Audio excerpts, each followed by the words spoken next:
let's move over to Turkey, and a certain Victor Osimhen has been doing us proud there in the Turkish league, scoring the only goal that made them go 7-point clear in the Turkish league. But let me start with you, Tom.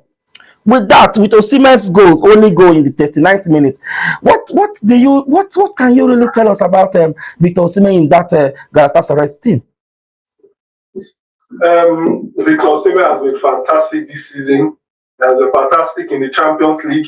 He has been fantastic so far in every league, in every league that they've touched.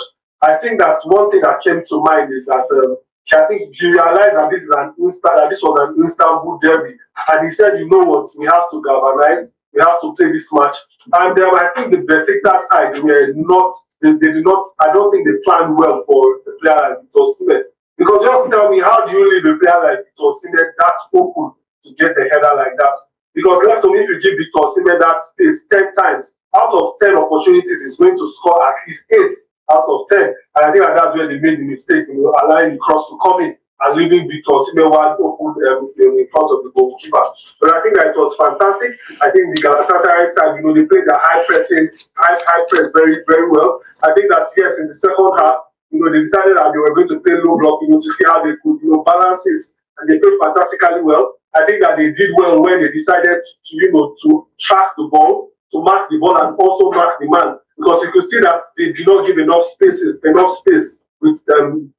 ball and with the man. They were always on the ball and always on their man. So it was quite fantastic. But for the Besiktas side, we saw that they were obviously under pressure to perform at home. I think they struggled a lot with a lot of transition defense, but they maintained a lot of, they tried with possession as well. But I think they lacked that defensive spark.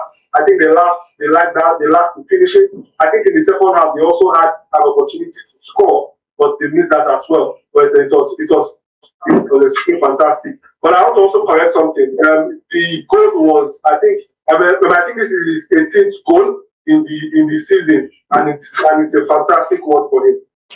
Okay, let me come to you, Eru. Can you give credit to Galatasaray maintaining clean sheet after Sene's red card? They were able to keep that clean sheet till the end of the game. Can we give credit to Galatasaray's defense?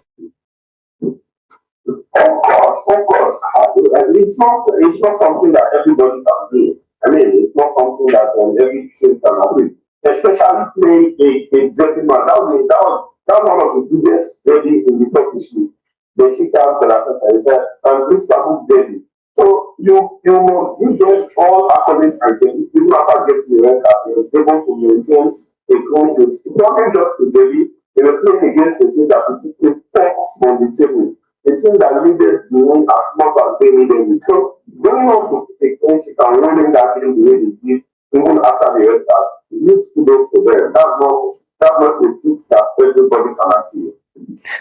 Despite a team match unbeaten for Besiktas, they came to this game no shot on target. Can you beat that? Sometimes football does not want to say every day is not Christmas, as they say in the news. Every day is not Christmas. Football doesn't work in the same way all the time. Before you go into games, you have teams go on to work. Even when they have a man, even when their opponent have one man down, have a man down rather. It's possible. The Manchester United lost to a team that was 10 man.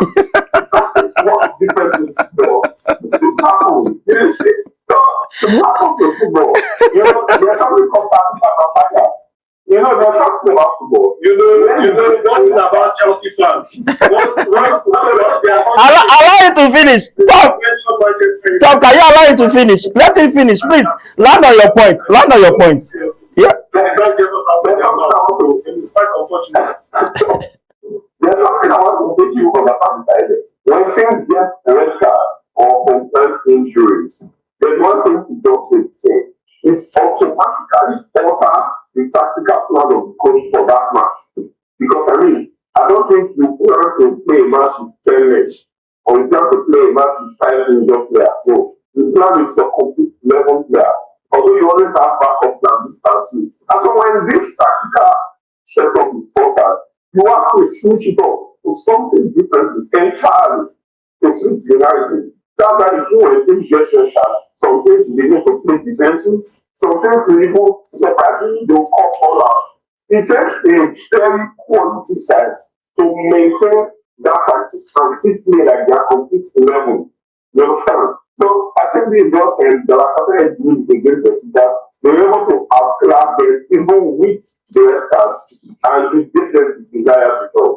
Okay, well said, Tom. As we try to wrap up this Osimhen's matter, it was rumored that Osimhen will be leaving to rumor yet. We don't know how true it is. Will be leaving Galatasaray to Liverpool. I think that is a destination that he might find himself next to Liverpool.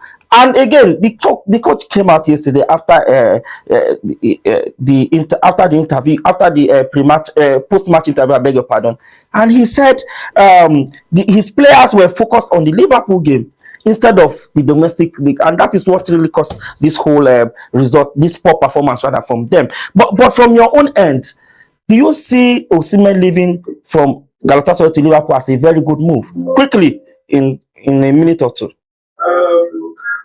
Honestly, I think that yes, I see it as a good move for him. You know, this is a person that has played in Italy. This is a person that has played in Turkey.